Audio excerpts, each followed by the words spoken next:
All right, well, welcome back. It is now June 1st or June 2nd, depending on when you're tuning in. And you have hung in there all the way through March and April and May. And now you're going to make it through the last 2 weeks of this crazy school year.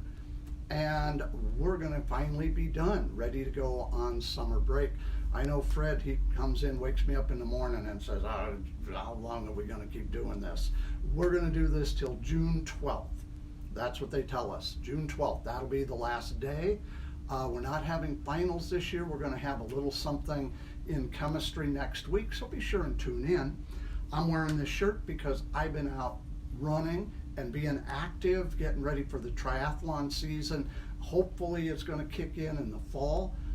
Maybe there'll be a half marathon or some other things that I can get out and do with my wife. We enjoy doing those things.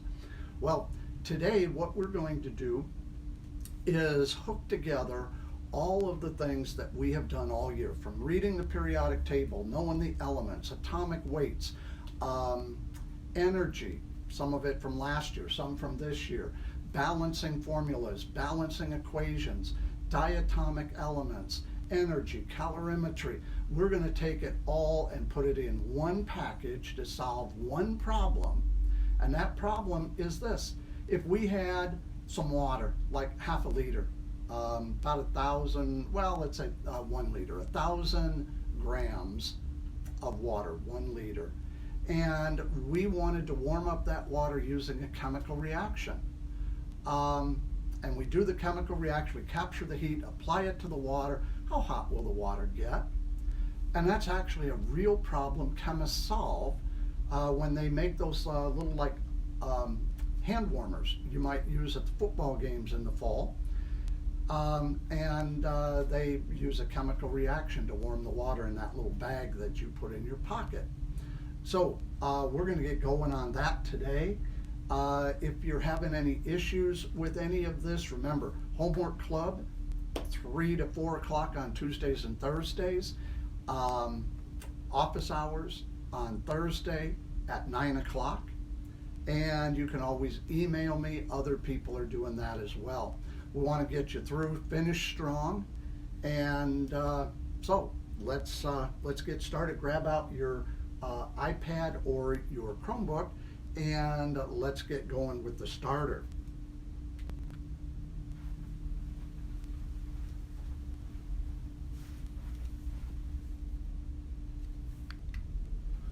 All right, so ready to go on our starter today. Here's the 5 questions.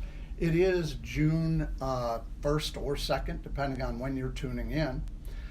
So I want to know, true or false, the equation for heat energy is Q equals M times C times the temperature final minus the temperature initial.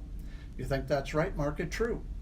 Number 2, the capital letter C in that equation, what does it represent? Temperature, heat energy, or specific heat. Okay. Number 3, exothermic.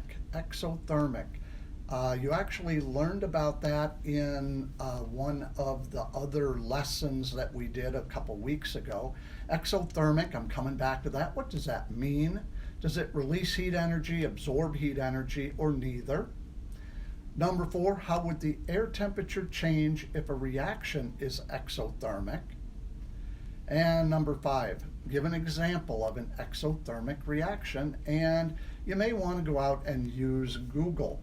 Go ahead, give those some thought, and you can always put the video on pause while you're answering your questions, and we're going to go through some answers for you on the next video.